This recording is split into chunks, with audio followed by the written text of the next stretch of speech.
आखिर सेक्स और स्पिरिचुअलिटी का क्या लिंक है ना। बहुत सारे लोगों के मन में सवाल होते हैं जब वो स्पिरिचुअलिटी की तरफ आते हैं कि सेक्स करना चाहिए कि नहीं करना चाहिए, या फिर हमें सीमन रिटेंशन करनी चाहिए कि ब्रह्मचर्य करनी चाहिए। तो बहुत सारे मन में सवाल होते हैं। देखिए, अब बहुत जगह इसे गलत भी कहा जाता है ना कि अगर आपने भक्ति करनी है, आपने मुक्ति पानी है, तो ये चीज़ गलत है, ऐसा भी कहा जाता है। अब ना हम इसे धीरे धीरे समझे में गए कुछ स्टेप्स में कि ये आखिर है क्या चीज़ ना, इसका क्या मतलब है हमारी ज़िंदगी में।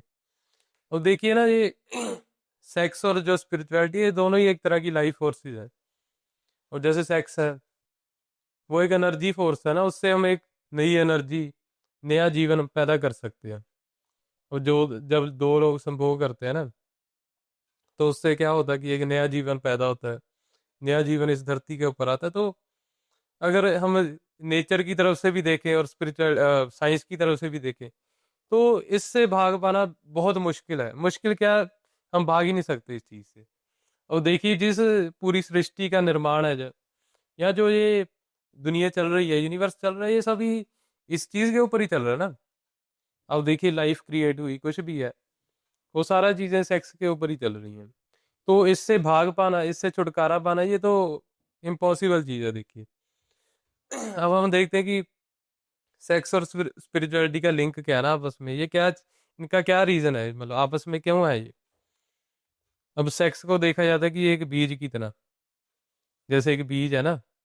और स्पिरिचुअलिटी को देखा जाता है कि फूल की तरह। अब जैसे बीज है, धरती में गिरा ना, उससे आगे पौधा होगा और उसके आगे फूल हो गया ना। मतलब बीज सेक्स हो गया है, और जो फूल था एक, जो उसका चरम था ना एंड में, उसको स्पिरिचुअलिटी मान लेते हैं, या मुक्ति, जो भी कह दीजिए ना। अब बहुत सारे लोग कहते हैं कि हमें ब्रह्मचार्य फॉलो करना चाहिए ना, हमें सीमन रिटेंशन करना चाहिए अगर हम भक्ति की तरफ जा रहे हैं। और इंडिया में तो ये चीज़ बहुत ज़्यादा फेमस है, आपने देखा ही होगा कि अगर हमने साल 2 साल सीमन रिटेंशन की ना, ब्रह्मचार्य का पालन किया, तो हमारे अंदर कोई ऐसी एनर्जी क्रिएट हो जाएगी, या हम उसे इकट्ठा कर लेंगे कि जब वो हमारे दिमाग की तरफ जाएगी ना, तो हमारी तीसरी आंख खुल जाएगी, या कुंडलिनी अवेकनिंग हो जाएगी हमारी, है ना। तो देखिए कि इस चीज़ का ऐसा कोई न्यूरो साइंस में कोई प्रमाण नहीं है, या साइंस ने भी इसे कोई प्रूव नहीं किया है। ये एक बिलीफ कह सकते हैं हम। पर एक तरफ है कि ओशो की थ्योरी, जिसे में उसने बताया ना कि सेक्स से संभोग तक का सफर, या सेक्स से समाधि तक का सफर है ना। उसने सेक्स को 4 पार्ट में बांटा ना। पहला तो सेक्स ही हो गया खुद, जिसमें उसने बताया था कि जो दो लोगों के बीच में हो रहा है ना, ये सबसे नीचे वाली चीज है एक, मतलब ये जो एक स्टार्टिंग पॉइंट हम जिसे कह सकते हैं। उसके बाद क्या होता है कि आपस में प्यार क्रिएट होता है ना, जब हमारी ईगो खत्म होने लग जाती है, या फिर हम बाहरली दुनिया से टूटना शुरू हो जाते हैं ना, संसार से, डिजायर से मुक्त होना शुरू हो जाते हैं। तो उसने कहा कि दूसरी दफा, जो दूसरी टाइम है, हमारे अंदर फूटता है लव, प्यार जागता है। और उससे क्या होता है कि जब हमारे अंदर प्यार जागता है, तो देखिए, इसमें ना दो चीजें देखने वाली बहुत जरूरी है। एक तो हो गया कि बेहोशी में कोई काम करना, और दूसरा हो गया कि होश में काम करना कोई भी। अब अगर हम बेहोशी में वो चीज कर रहे हैं, तो फिर तो ये चीज काम नहीं करेगी। ये चीज है कि होश में जब हम जागते हुए ना, जागरूक होकर। तीसरा हो जाता है कि हम प्रेयर आ गई वहां पर। पहली स्टेज थी सेक्स खुद, है ना। फिर आया लव, आया प्रेयर। प्रेयर मतलब कि भक्ति कह लीजिए आप, चाहे चाहे आप उसे ध्यान कह लीजिए ना। तीसरी स्टेज होगी वो, जहाँ की हम, जैसे मैंने कहा कि होश में ना हम ध्यान, जैसे मेडिटेशन करते हैं हम। मेडिटेशन में क्या होता है कि हमारा जो प्री फ्रंटल कॉर्टेक्स है, जो हमारे दिमाग का हिस्सा है ना, जो जो हमें बताता है कि फ्यूचर प्लानिंग, या हमारे कोई भी, हमने सोचा हो कि कल क्या होगा ना, या हम पीछे वाली चीज़ें कोई एनालाइज करके आगे के बारे में सोचते हैं, या प्लानिंग वाला जिसे हम हिस्सा कह देते हैं। तो जो वो चीज़ है, वो नंब होनी शुरू हो जाती है ना जैसे। तो सेम ही यहाँ पर सेक्स करते वक्त भी होता है। जब हम पूरे ध्यान में है ना, होश में कर रहे हैं, तो तब क्या होता है कि हमारा जो प्री फ्रंटल कॉर्टेक्स है, वो नंब होना शुरू हो जाता है। उससे क्या होता है कि जो हमारी आगे पीछे की टेंशन है, या हमारा कोई दुख सुख है ना, या आगे की हमें फिक्र खाई जा रही है, तो वो कम हो जाती है, या कह दीजिए कि उस समय नहीं रहती वो। तो उससे बाद जो आखिरी स्टेज है, समाधि कहा गया है ना जिसे, समाधि होगी कि आपने वननेस महसूस कर ली, या कुंडलिनी अवेकनिंग कह लीजिए, कुछ भी शब्द दे दीजिए, या आप कह दीजिए कि मुक्त हो गए।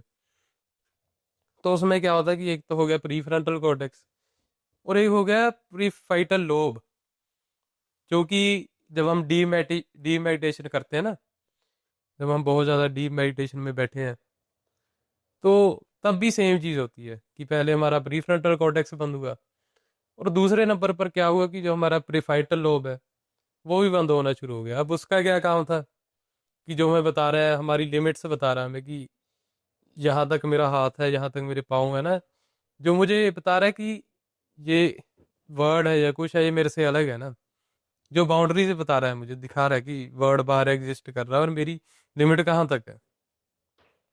तो जब ये दोनों चीज़ें बंद हो गई ना, तो उसके बाद क्या रह गया ना पीछे, उस समय आदमी महसूस करता है, क्योंकि प्रीफ्रंटल लोब हमारा बंद हो गया, हमें अपना वजूद नहीं महसूस हो रहा है उस समय।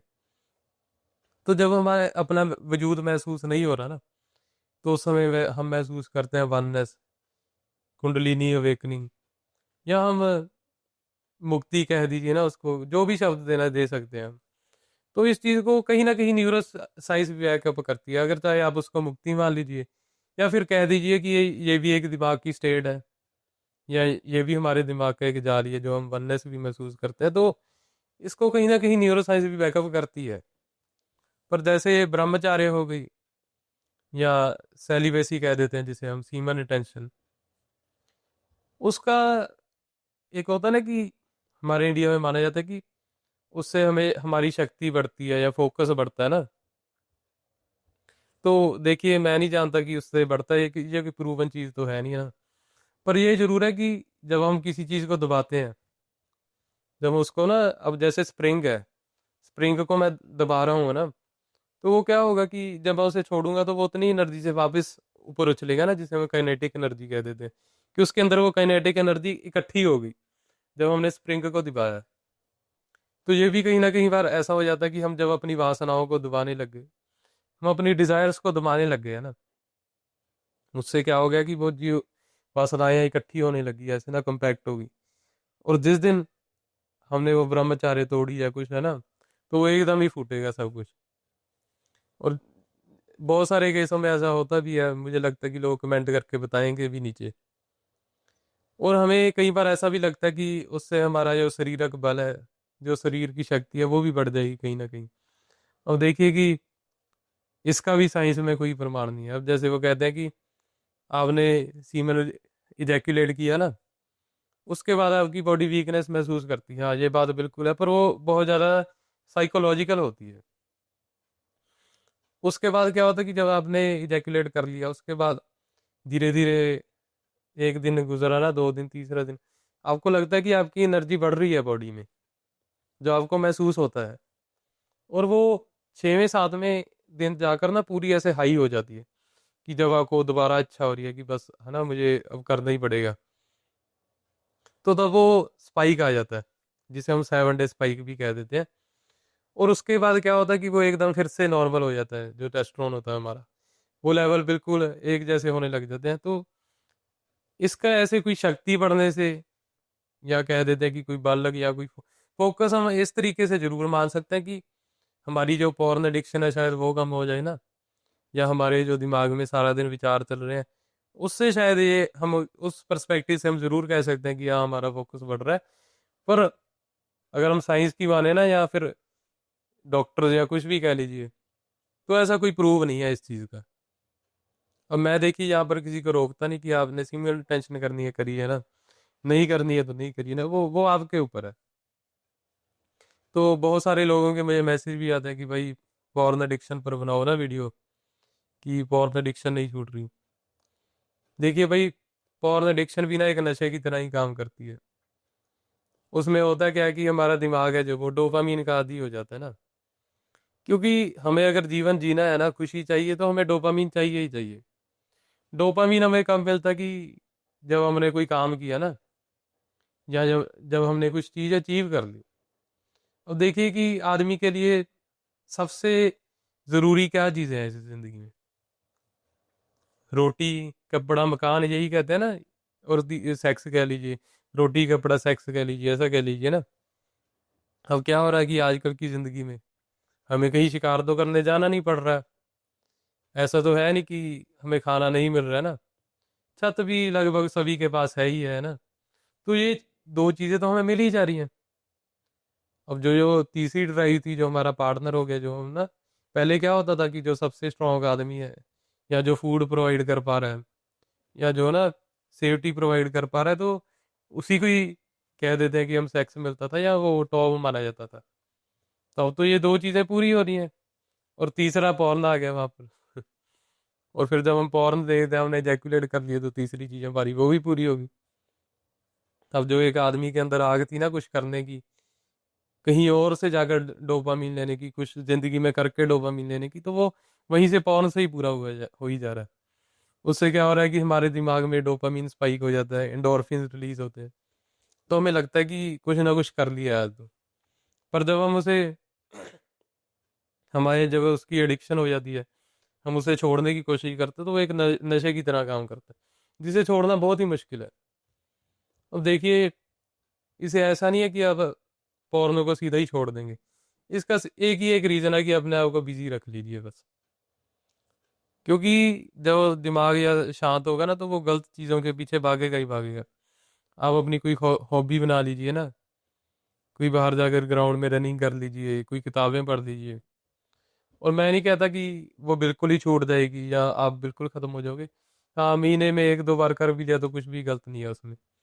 पर जब हमें उसे एडिक्शन लग जाएगी, तो वो भी एक बहुत चीज़ गलत हो जाती है। अब हम एक और चीज़ भी देखते हैं कि जैसे रेड पिल कम्युनिटीज है ना, यूथ में बहुत दौड़ है कि हमें ज़्यादा बॉडी काउंट करना है ना। जहाँ आदमियों को लगता है कि हमारी वैल्यू उसी चीज़ से बनेगी कि जितना हमारा बॉडी काउंट बनेगा।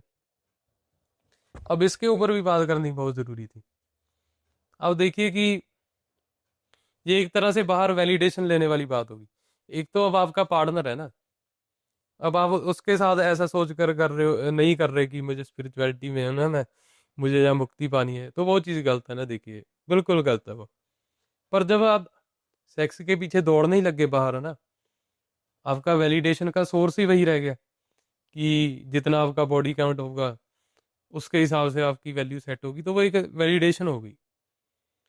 जो ये रेड पिल कम्युनिटीज़ हैं या कुछ है ना, इन्फ्लुएंसर देखते हैं, ये आपको कभी नहीं बताएंगे कि आप किसी अगर गलत इंसान के साथ ऐसे फंस गए ना, किसी को प्रेग्नेंट कर दिया, कुछ हो गया ना, या फिर ऐसा हो गया कि आप बार बार भाग रहे हो उसी चीज़ के पीछे ना, आपके रिलेशनशिप बन रहे हैं या फिर टूट रहे हैं, तो आपके दिमाग पर क्या असर पड़ेगा उसका, कितना नेगेटिव असर होगा कि इतने सारे इमोशंस दिमाग में ना, किसी के साथ हम इमोशनली कनेक्ट हुए, उसको छोड़ दिया, उसने हमें छोड़ दिया ना, तो कितना नेगेटिव। कोई ये चीज़ें नहीं बताता है कि आपके दिमाग पर उसका कैसा असर पड़ेगा। बल्कि उन्हें तो उस वैलिडेशन की ना आदत लग गई है, लत लग गई है। उनका जो कॉन्फिडेंस है, वो जो पर्सनैलिटी है, वो इसी चीज़ पर टिकी है कि जब तक उन्हें बाहर से इस चीज़ की वैलिडेशन मिल रही है। और जब वो वैलिडेशन ना मिले, एक दिन भी ऐसा चला जाए ना, तो पता क्या हो जाता है कि उनकी सारी जो कॉन्फिडेंस है या जो उनकी पर्सनैलिटी है, वो शैटर होने लग जाती है, टूटने लग जाती है, क्योंकि वो बाहर की वैलिडेशन से बनी है।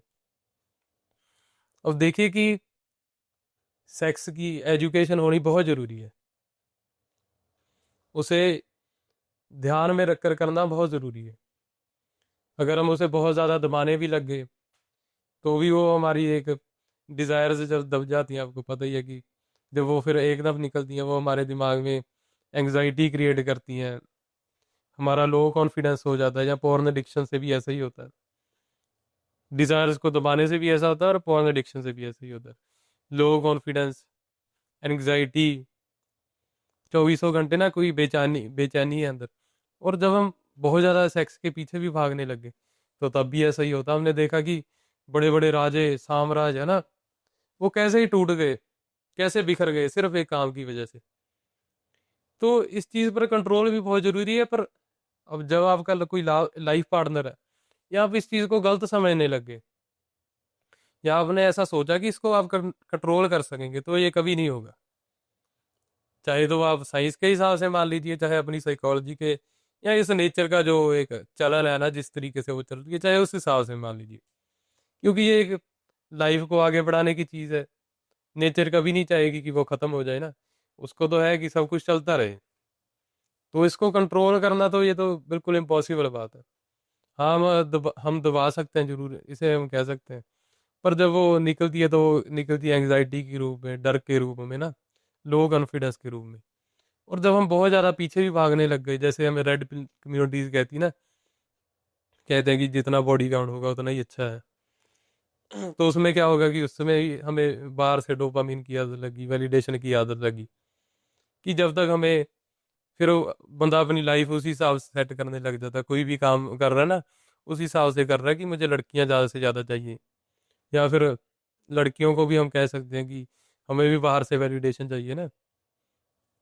तो बंदा सभी काम उसी, तो तब भी यही होता है, जब आपको वैलिडेशन नहीं मिलेगी, आपकी जो सारी पर्सनैलिटी उस चीज़ के ऊपर बनी है वो बिखर जाएगी, खराब हो जाएगी। और स्पिरिचुअलिटी में भी इसका कोई ऐसा कोई खास वो नहीं है कि आप नहीं करेंगे या करेंगे तो कोई असर पड़ेगा। देखिए, वो तो एक, जैसे आप मेडिटेशन कर रहे हो, डी मेडिटेशन, आपका प्री फ्रंटल कोर्टेक्स बंद हुआ, प्रीफ्रंटल लोब बंद हो गया, तो आपने वननेस महसूस कर ली। तो वो डी मेडिटेशन में भी वैसे ही होता है, नाम जप में भी। अब जैसे ओशो की थ्योरी है, सेक्स में भी वैसा होता है। तो ये सब चीज़ें एक साथ चलती हैं। किसी चीज़ को कोई कंट्रोल करने की ज़रूरत नहीं है, और ना ही किसी चीज़ के पीछे भागने की ज़रूरत है। सही समय आने पर सब कुछ मिल ही जाता है आदमी को।